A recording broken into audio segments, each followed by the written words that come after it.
Lezhë prezantoi ofertën turistike në Poloni, një nga shtetet që po shfaq gjithnjë më shumë interes për këtë rajon. Bashkia së Bashku me operatorët kryesor turistik po marrin pjesë në panajirin ndërkombëtar të turizmit në Wrocław, një nga vendet më të rëndësishme në Europën qendrore, duke prezantuar bukuritë natyrore, trashëgiminë kulturore dhe potencialin e saj turistik.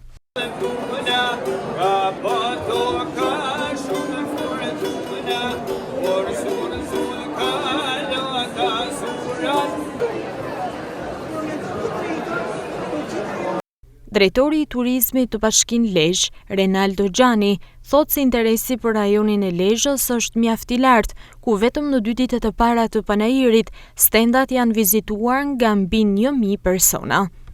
Duke qenë që vitet e fundit trendi i turistëve polak në Lezhë është në rritje, edhe ne bashkëpunimi kemi pas mira me to, mendum që të vim këtu në një panajir ndërkombëtar më të rëndësishëm të Europës qendrore, në Poloni, po shikojmë me një interes të madh për plazhe, duke qenë se Lezhë ka kushte të pavarshme,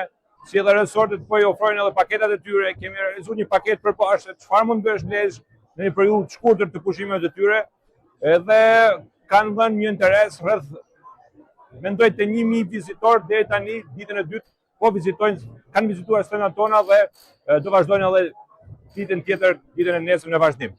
Prezantimi i Lezhës në panajirin ndërkombëtar të turizmit në Poloni vjen në prag të nisjes së sezonit turistik, si një mënyrë për të tërhequr sa më shumë polak, por edhe turistë nga shtetet e tjera europiane.